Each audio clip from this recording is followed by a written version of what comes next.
नाम डॉक्टर राहुल नगराड़े। मैं MBBS MD medicine practicing physician Chandrapur से हूँ।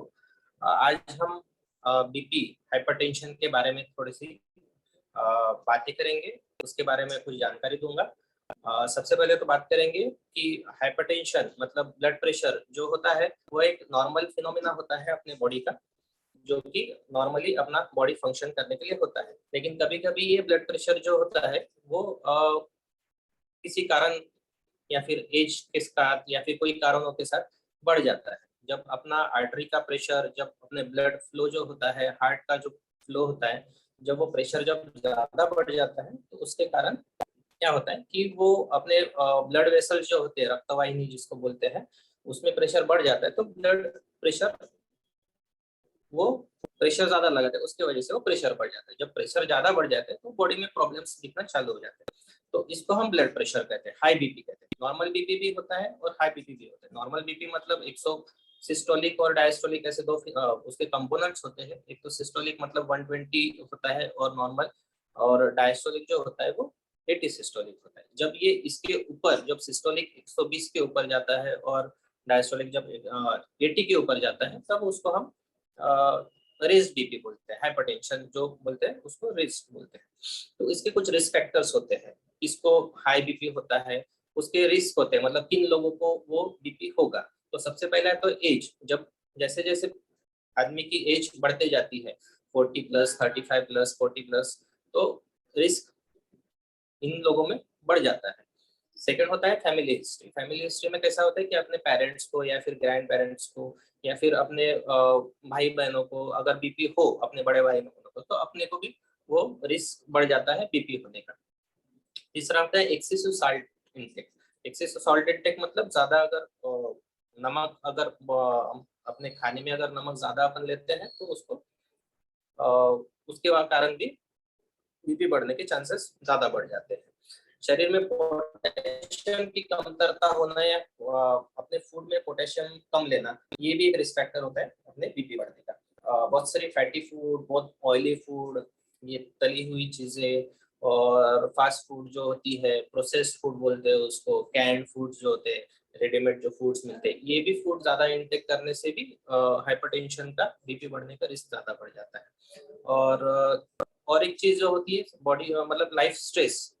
लाइफ में अगर ज्यादा स्ट्रेस हो किसी चीज के कारण, काम का टेंशन, घर का टेंशन, उसके कारण ज्यादा दिमाग में ज्यादा चीजें घूमते रहती है, तो उसके कारण भी बीपी बढ़ने के चांसेस होते हैं।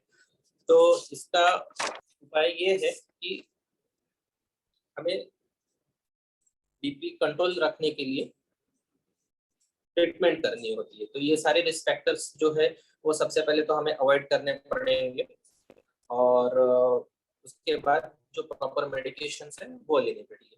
तो जनरली जो रिस्क फैक्टर्स जो है उसको अवॉइड करना है, तो उसको ट्रीटमेंट जो बीपी कंट्रोल करने के लिए जो ट्रीटमेंट लेते हैं हम, जैसे कि टैबलेट्स तो लेना ही है हमें, जो प्रॉपर मेडिकेशंस हम लेते हैं, जो डॉक्टर्स हमें प्रिस्क्राइब करते हैं वो तो ठीक है। उसके साथ साथ उसको बीपी कंट्रोल करने के लिए रेगुलर एक्सरसाइज करना जरूरी है। At least half hour to 45 minutes daily exercise हमें करना जरूरी होता है।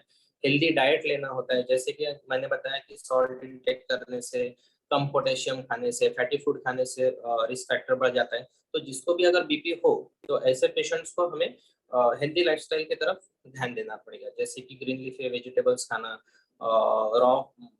रॉ चीजें जैसे कि ग्रीन लीफी वेजिटेबल्स हो गया, फ्रूट्स हो गए, और फैटी फूड जैसे कि ऑयली चीजें, ये सारी चीजें अवॉइड करना है। अभी जैसे कि लास्ट 17 मई को हमने वर्ल्ड हाइपरटेंशन डे सेलिब्रेट किया। तो उसमें वो वर्ल्ड हाइपरटेंशन डे जो उसमें जो थीम था वो था blood pressure control and longer. मतलब इसका है कि हम हमारा ब्लड प्रेशर अपन को हमेशा चेक करते रहना चाहिए, उसके वजह से उसको हम अच्छे से कंट्रोल कर पाएंगे और हम ज्यादा साल तक जी पाएंगे। तो ये भी एक चीज है कि हमें अपना ब्लड प्रेशर कंटिन्यूअसली मॉनिटर करना है। अब ब्लड प्रेशर कंटिन्यूअसली मॉनिटर करने के लिए हमें डेली हमें ब्लड प्रेशर चेक करना पड़ेगा। लेकिन पॉसिबल नहीं है हमेशा हम डॉक्टर के पास जाए डेली और डेली जाकर के चेक करें। तो इसमें एक चीज हम ये कर सकते हैं कि जिसको भी बहुत ज्यादा बीपी बढ़ा हुआ है, जिनका जिनका बीपी कंट्रोल में नहीं आ रहा है, ऐसे पेशेंट्स को हमें ये कर सकते हैं कि जो मार्केट में जो इलेक्ट्रॉनिक मशीन्स मिलती है उसको परचेस करके दिन के 2 टाइम या 3 टाइम ऐसे चेक करके उसका एक चार्टिंग बना लेना है, और अपने डॉक्टर्स को जो भी अपन जिसके पास भी हम ट्रीटमेंट ले रहे हैं उनको दिखा करके हमें समझ जाएगा कि हमारा बीपी कंट्रोल में है या नहीं है, और अपने जो ट्रीटमेंट अपन ले रहे हैं उसको कुछ चेंजेस करने की जरूरत है या नहीं। स्ट्रेस मैनेजमेंट एक चीज होती है जिससे भी अपना बीपी कंट्रोल कर सकते हैं। जैसे कि मैंने बताया कि स्ट्रेस के कारण भी बीपी बहुत ज्यादा बढ़ जाता है, किसी किसी का ज्यादा टेंशन लेने से, ज्यादा वर्कलोड होने से। तो ऐसे पेशेंट में भी हमें जो योगा हो गया, मेडिटेशन हो गया, लाइट एक्सरसाइजेस हो गई, तो ये चीजें करने से भी हमारा स्ट्रेस मैनेजमेंट हो जाएगा। और last but not the list हमारा मेडिकेशन, ये सारी चीजें करने से तो हमारा मतलब 50% तो प्रॉब्लम सॉल्व हो ही जाएगी। लेकिन सबसे लास्ट चीज होती है कि हमें मेडिसिन प्रॉपरली लेनी है। जो भी हमें डॉक्टर्स को हम दिखा रहे हैं उन्होंने अगर बताया है कि ये मेडिसिन ये टाइम पे लेनी है तो उसको उसी टाइम पे लेनी है। 2 बार बताया तो 2 बार लेनी है, 3 बार बताया तो 3 बार लेनी है, और जिस टाइम पे बताया उसी बार लेनी है। अगर ये चीज करोगे तो ही अपना बीपी कंट्रोल में रहेगा। अदरवाइज अगर डोज प्रॉपर नहीं लेंगे या फिर कभी स्किप कर लेंगे या फिर कभी छोड़ देंगे कि अभी मेरा बीपी कंट्रोल में हो गया लेकिन इसके बाद लेने की जरूरत नहीं पड़ेगी, तो ऐसा नहीं है। जब डॉक्टर्स बताएंगे तभी बंद करना है बीपी की गोली, नहीं तो बंद नहीं करना है और रेगुलरली अपने डॉक्टर्स को विजिट करना है। ये सारी चीजों करोगे तो अपना बीपी हमेशा कंट्रोल में रहेगा।